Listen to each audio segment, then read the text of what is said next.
எல்லாருக்கும் வணக்கம். யாரை பற்றி பேசுன்னு தெரியல, என்ன பேசுனில்ல, எல்லாத்தையும் பேசி முடிச்சிட்டாங்க. இங்கே இருக்க எல்லாருமே நல்லா நடிப்பாங்க, டேரக்டர் மொத்தக்கொண்டு. அதனால்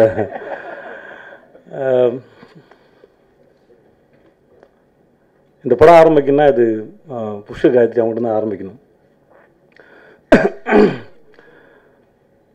ஒரு கதையை சிந்திக்கலேருந்து அதை எப்படி ப்ரெசென்ட் பண்ணலான்ற முதற்கொண்டு, எப்படி வேலை வாங்குறது, யாரெல்லாம் உள்ளே இருக்கணும் வரைக்கும், அது ஏற்கனவே அவர் பேசும்போது ஒரு வார்த்தையை பயன்படுத்தாங்க, ஃப்ரீடம் அப்படி இல்லைன்னு. அது நம்மளால் பழக்கப்பட்டு வச்சுருக்கோம். ஃப்ரீடம் கொடுக்குறோம் அப்படிலாம் சுதந்திரம்லாம் யாரும் கொடுக்க முடியாது வேலை பார்க்குற இடத்துல. அது நம்மளாம் சேர்ந்து வேலை பார்க்குறது தான் ஒரு படம். அதை முழுமையாக உணர்ந்த இடம் வந்து நான் இங்கே ஆக்சுவலாக நான் இதில் கேட்கலாமா பெர்மிஷன் அப்படிலாம் இல்லை. எனக்கும் அதில் வேலை இருக்குது, எனக்கும் அதில் பங்கு இருக்குது. அப்படி தான் வேலை செஞ்சுது. இந்த படம் நான் 2014 கேட்ட கதை. அப்போ கேட்டதுக்கு இன்றைக்கி படமாக வளர்ந்துன்னு பார்க்கும்போதும் அதில் மிக பிரம்மாண்டமான வேலை இருக்குது. இந்த மொத்த கனவையும் இந்த கற்பனையும் முழுமையாக்குனா அது எங்கள் ப்ரொடியூசர் சசிகாந்த் சாரால் தான் முடியும்னு நினைக்கிறேன். ஏன்னா அவரோட ரசனை பெருசு, அவரோட ட்ரெஸ்ஸிங் சென்ஸ் மாதிரி இப்போ நடந்து வந்தாலும் அந்த ஸ்டைலான வாக்கிங் மாதிரி அவரோட ரசனை ரொம்ப பெருசு. ஏன்னா ரசனைக்கார மனுஷன். அது அவருக்கு ஒரு போதை மாதிரி, இந்த புத்திசாலியான படத்தை இவர் தான் ப்ரொடியூஸ் பண்ணார் அப்படின்ற மாதிரி போதை அவருக்கு எப்பவுமே பிடிக்கும். அந்த போதையோடு அவர் என்றைக்கும் இருக்குன்னு ஆசைப்பட்றேன். ஏன்னா அந்த ரசனை ரொம்ப முக்கியம் ஒரு தயாரிப்பில் இருக்குது. ஏன்னா நிம்மதியாக ஒரு நாள் ஒரு சீன் ரொம்ப நல்லா இருந்து நான் ரொம்ப சந்தோஷப்படும் போது அது என் டைரக்டர் மூலமாக கேள்விப்பட்டு அவர் அதோட பல மடங்கு சந்தோஷம் அடைஞ்சார். ஸோ அவர் அன்றைக்கி செட்டிலே இல்லை, புஷ்கர் ஃபோன் பண்ணி சொன்னார், அதில் ரொம்ப சந்தோஷப்பட்டார். ஹீ இஸ் வெரி ஸ்வீட், நல்ல கருப்பு குலாப் ஜாமுன் மாதிரி ஆக்சுவலாக. அப்புறம் வரு, கதிர், மேடி பற்றி, விவேக், யாரை பற்றியும் யாரும் ஒருத்தருக்கு ஒருத்தர் சலைச்சவங்க இல்லை. அப்புறம் மணி இந்த படத்தில் வேலை செஞ்சேன், அவனும் சரி. அந்த டைலாக் ரைட்டர் அப்புறம் இன்னொரு ஆர்டிஸ்டாக பண்ணான் பிரேம் சார் இருக்கட்டும், எல்லாருமே சரி. மேடி பற்றி சொல்லணும்னா ஃபஸ்ட் டே ஷூட்டு எங்கள் 2 பேருக்கு படத்தில் எது முதல் காட்சியோ அதுதான் எங்களுக்கு முதல்ல படமாக்கப்பட்டதும் கூட. சிட்டை ரொம்ப எதிர்பார்த்துங்க, அது எனக்கும் தெரியல.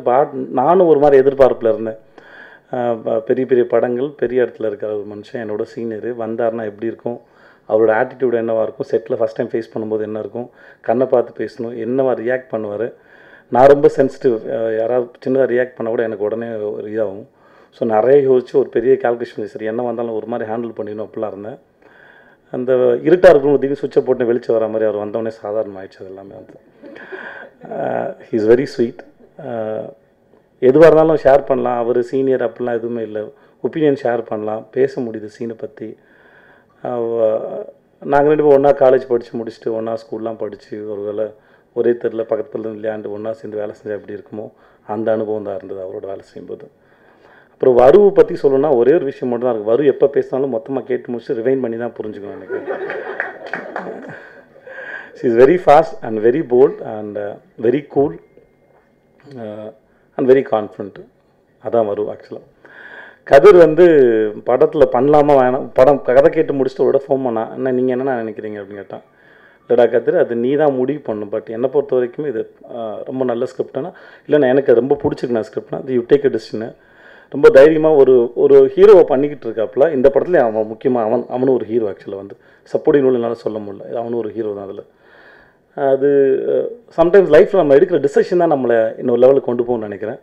இந்த படத்தில் அவன் நடித்ததுனால சொல்லலை, அவன் கூட பழகினாலையும் அதுக்கு முன்னாடி தெரிஞ்சதுனாலே சொல்கிறேன். அவன் வயசுக்கு மீறின ஒரு மெச்சூரிட்டி இருக்குது, தன்னோட வேலை இன்னொரு லெவலுக்கு போகணுன்ற ஒரு ஆர்வம் இருக்குது. ஏன்னா என்னை பொறுத்த வரைக்கும் இந்த உலகத்தில் there is no teaching, there is only learning. கற்றுக்கிறவங்ககிட்ட தான் இருக்குது, வெளியே சொல்லித்தரவங்ககிட்ட இல்லை. கற்றுக்கிறவங்க எவ்வளோ ஓப்பனாக இருக்கும் அவ்வளோ தூரம் அவன் கற்றுக்க முடியும் நான் நம்புகிறேன். கதிர் அவ்வளோ ஓப்பனாக இருக்கிறான். அப்புறம் விவேக் பிரசன்னா, விவேக் ஒரு ஷார்ட் ஃபிலிம் பார்த்து எனக்கு ரொம்ப பிடிச்சிருந்தது. நான் அப்பயே சொன்னேன், ஃபோன் பண்ணி அப்போ கேட்டேன் யார் இந்த பையன்னு கேட்டேன் அந்த டேரக்டர்கிட்ட. இப்போ தான் அந்த படம் மேயாதமான்னு கார்த்தி சுப்பராஜ் ப்ரொடக்ஷன் இவர் எடுத்துகிட்டு இருக்காங்க. அது ஒரு ஷார்ட் ஃபிலிமாக இருக்கும்போது நான் பார்த்தது. இது மாதிரி சினிமோகிராஃபியில் இருக்காருன்னாங்க. நான் முதல்ல அந்த பையனை சினிமோகிராஃபி பண்ண வேணான்னு சொல்லுங்கள், அவன் நடிக்க வர சொல்லுங்கன்னு. ஏன்னா அவ்வளோ யதார்த்தமான ஒரு ஆக்டர். சேதுபதி நடிச்சுருந்தான். இந்த படத்துலேயும் அவன் மிக முக்கியமான ரோல், அதை பற்றி எதுவும் சொல்ல முடியல, பட் மிக முக்கியமான ரோல். பெரியால் வருவான், அவ்வளோ பெரிய ஆக்டர் அவன். அண்ட் சாம் மெல்லிசை புரியாத புதுர் சாம் தான் பண்ணாப்புல. இந்த படமும் சரி, ரொம்ப தீவிரமான ஒரு காதல் சாமுக்கு. எப்பயுமே அது ஒரு வேலையை ரொம்ப நல்லா பண்ணணும் அப்படிங்கிற ஒரு ஆர்வம் இருக்கும், அது சரியாக பண்ணணும், மிகப்பெரிய ஆர்வம் இருக்குது. சாமோட இடம் இன்னும் பெரிய இடத்துல இருக்குன்னு நான் நம்புகிறேன். சாம் போவப்பில் யாரும் வீட்டில். அப்புறம் இங்கே dinosaur Vinod sir, PS Vinod sir அவரோட வேலை தான் சத்தமாக இருக்கும், அந்த மனுஷன் அமைதியாகவே இருப்பாப்புல. ஆக்சுவலாக வந்து இஸ் வெரி கூல், லெஜண்ட்.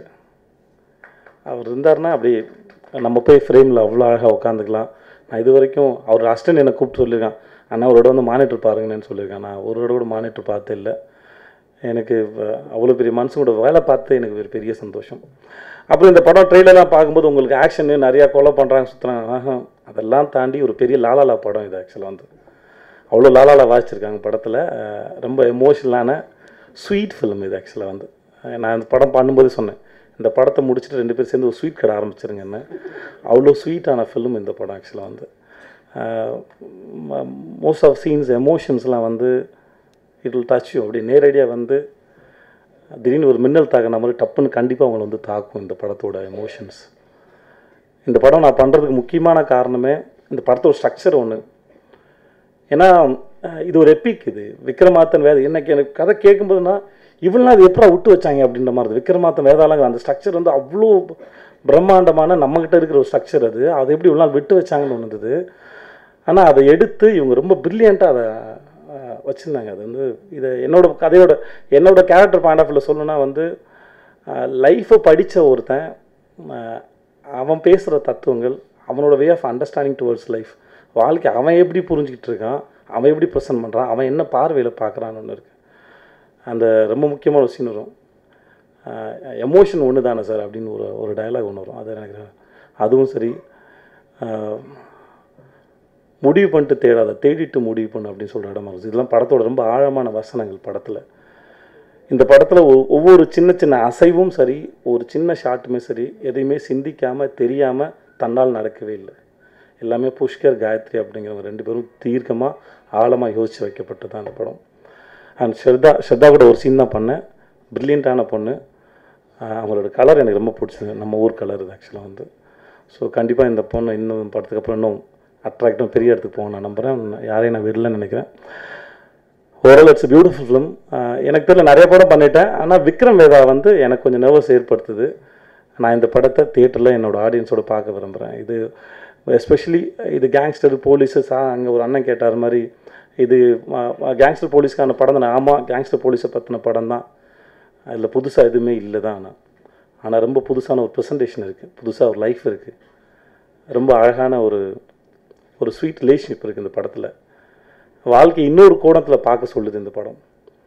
நான் எப்பயுமே நம்ம லைஃப்பில் எப்பயுமே ஒரு பர்செப்ஷன் மட்டும் இல்லை, அதுக்கு 100 விதமான பர்செப்ஷன் இருக்குது. சமயத்தில் நம்ம எதை தேர்ந்தெடுத்து நம்ம முடிவை மாற்றிக்கிறோன்னு பொறுத்து தான் அது இருக்குது நான் நம்புகிறேன்.